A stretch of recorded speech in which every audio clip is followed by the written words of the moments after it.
L'histoire de Nintendo est synonyme de jeu, au point que de nombreuses personnes à travers le monde ont utilisé Nintendo comme nom générique pour une console de jeu dans les années 80 et 90. Formé en 1889, le Colosse essaya diverses autres entreprises, y compris des jeux de cartes à jouer, un service de taxi et des hôtels, avant de décrocher l'or avec les jeux. La société japonaise est toujours le vétéran de l'espace de jeux sur console aujourd'hui, avec des rivaux Sony et Microsoft qui l'ont rejoint beaucoup plus tard. Mais des consoles comme la Nintendo Switch montrent que le géant du jeu vidéo est toujours aussi innovant et performant. Oui, la Switch est bien la dernière et la plus grande console de Nintendo, mais qu'en est-il de ce console classique?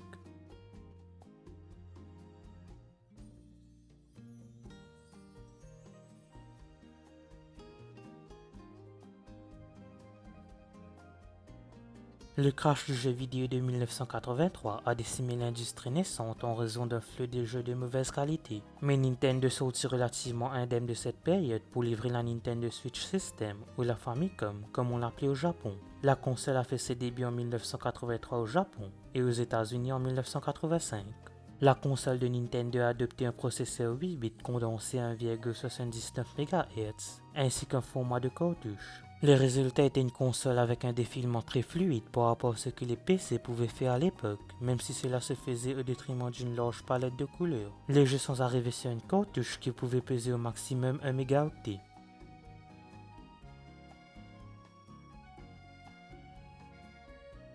La Game Boy n'était pas la première console portable de l'histoire des consoles Nintendo, mais il a connu un succès exponentiel et a jeté les bases pour que les futures consoles de poche de Nintendo voient des ventes tout aussi massives. Contrairement au Game & Watch, la Game Boy avait un emplacement pour cartouche. Vous n'étiez donc pas coincé avec un seul jeu sur le système.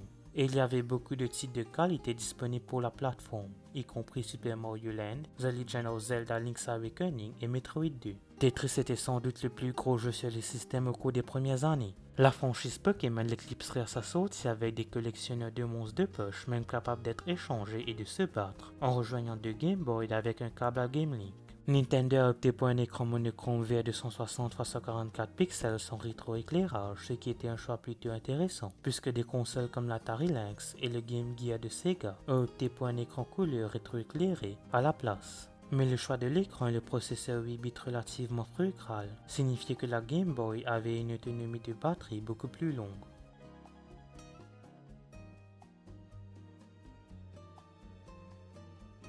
Nintendo a suivi avec le Super Nintendo Entertainment System en 1991 et il s'agissait d'une mise à jour majeure de la puissance par rapport à la NES 8 bits. La nouvelle console offre un processeur 16 bits condensé à 3,58 MHz, ainsi qu'une augmentation majeure de la palette de couleurs de la NES. Cette console utilisait également le format de cartouche bien qu'elle plafonne entre 4 et 6 mégaoctets. La Super NES a été conçue avec un gameplay 2D à l'esprit, mais la console a également pris en charge les capacités pseudo 3D Mode 7.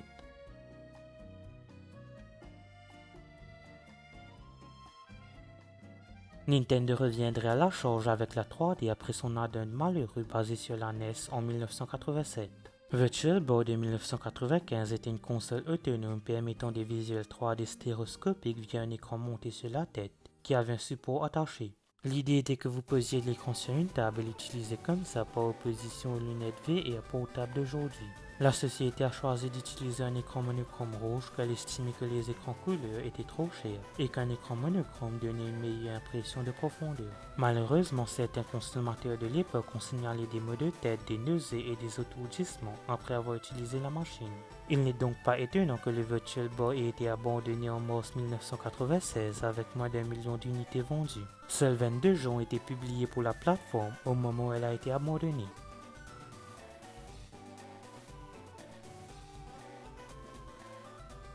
Le milieu des années 1990 a été une période de changement majeur, alors que l'industrie a adopté les graphismes 3D et la Nintendo 64 de 1996 n'a pas fait exception.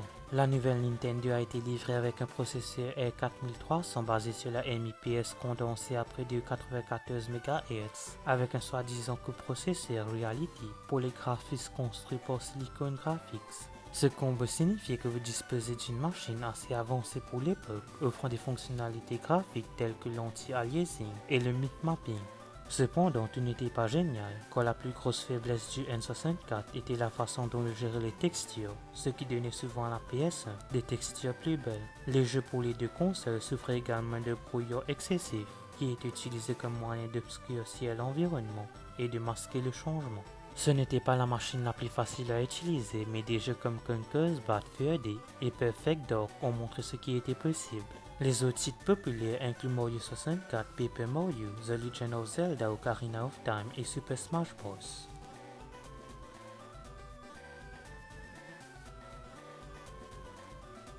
La Game Boy Color a peut-être été une amélioration par rapport au Game Boy original grâce à son écran couleur et son form factor plus mince, mais ce n'était pas exactement un saut de génération en avant du Game Boy original.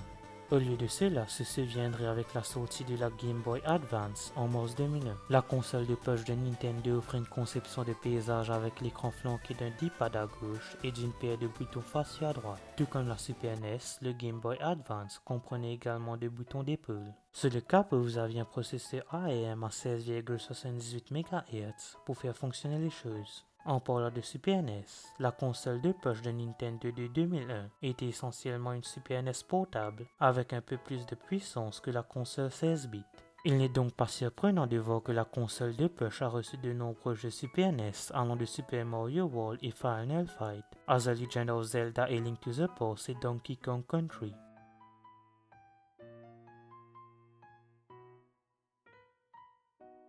2001 a été une année importante pour Nintendo puisqu'elle a lancé non seulement la Game Boy Advance, mais aussi la GameCube.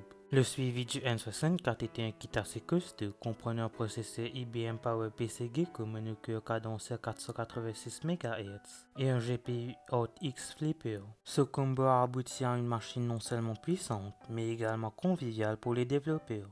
C'était en contraste frappant avec la PS2 conquérante de l'époque, qui était très capable mais pénible à travailler et qui manquait de quelques fonctionnalités graphiques clés pour les développeurs, par exemple l'anti-aliasing et le bitmapping. La console de Nintendo a donc hébergé une variété de jeux techniquement avancés, tels que F-Zero GX, Resident Evil 4, Metroid Prime et Star Wars Rogue Squadron 2 Rogue Leader. Parmi les autres jeux acclamés par la critique, citons The Legend of Zelda The Wind Waker, Pikmin, Super Smash Bros. Melee, Animal Crossing et Mario Kart Double Dash.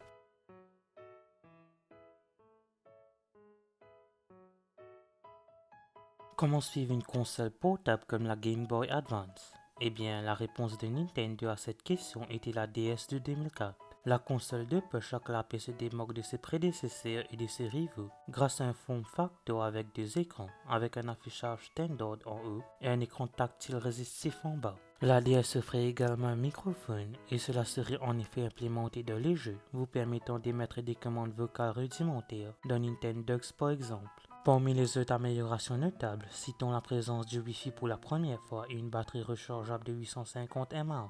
De plus, les cartouches de jeu ont également vu leur taille augmenter, passant du maximum de 32 mégaoctets de la Game Boy Advance à un maximum de 512 mégaoctets. En plus du support des jeux Game Boy Advance, la DS disposait également d'une riche bibliothèque de titres. Certains des jeux les plus notables incluent Animal Crossing Wild World, Dr. Kawashima's Brain Training, The Legend of Zelda Phantom Hourglass, Pokémon Noir et Blanc et The World Ends With You.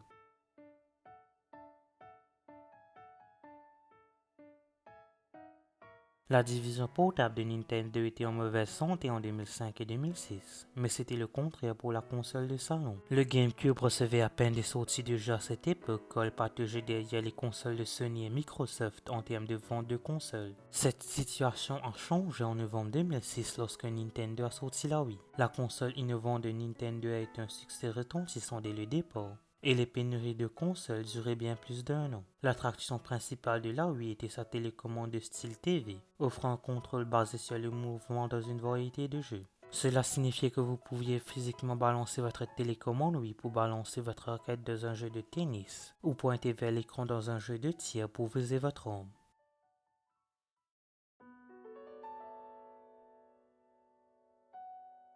La DS était une performance impressionnante pour Nintendo, et la société a opté pour une approche si ce n'est pas cassé, ne le répare pas pour son successeur. La 3DS a conservé la conception à double écran et à clapet du console de poche d'origine, ce qui en fait un form factor familier.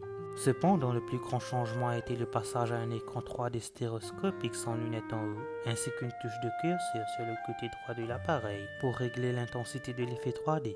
Nintendo a ensuite réduit l'importance de cette technologie avec la variante 2DS moins chère, qui a complètement abandonné l'affichage 3D. Parmi les titres forts de la Nintendo 3DS, citons Animal Crossing New Leaf, Luigi's Mansion Dark Moon, Pokémon X et Y, Super Mario 3D Land et Metal Gear Solid Snake Eater 3D.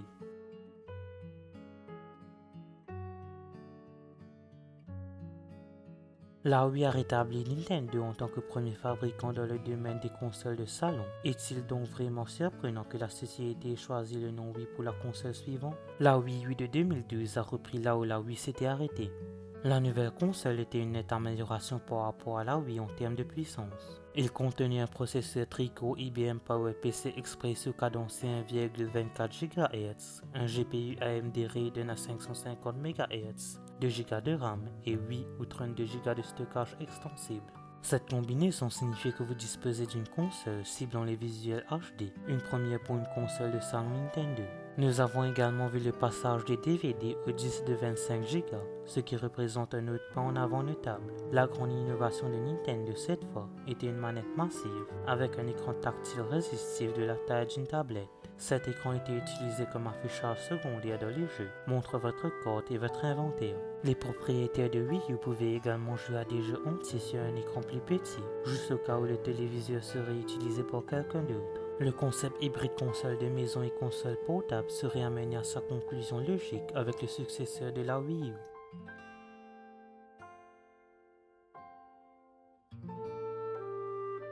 La dernière console Nintendo sur le marché est la Switch, et elle représente un tournant majeur pour l'entreprise. La société japonaise propose traditionnellement des gammes de consoles portables et domestiques, mais la Switch de 2017 représente une approche hybride unifiée.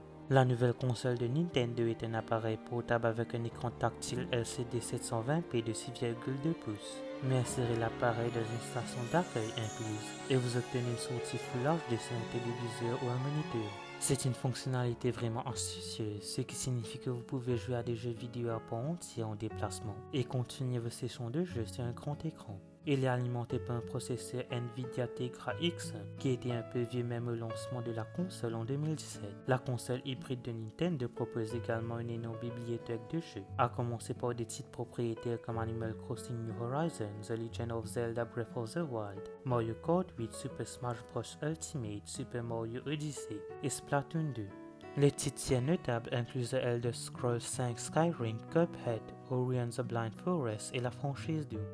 Merci d'avoir regardé cette vidéo, n'oubliez pas de la liker et de la partager, n'hésitez pas à vous abonner. N'oubliez pas d'aller liker ma page Facebook et de me suivre sur Twitter et Instagram, les liens seront en description.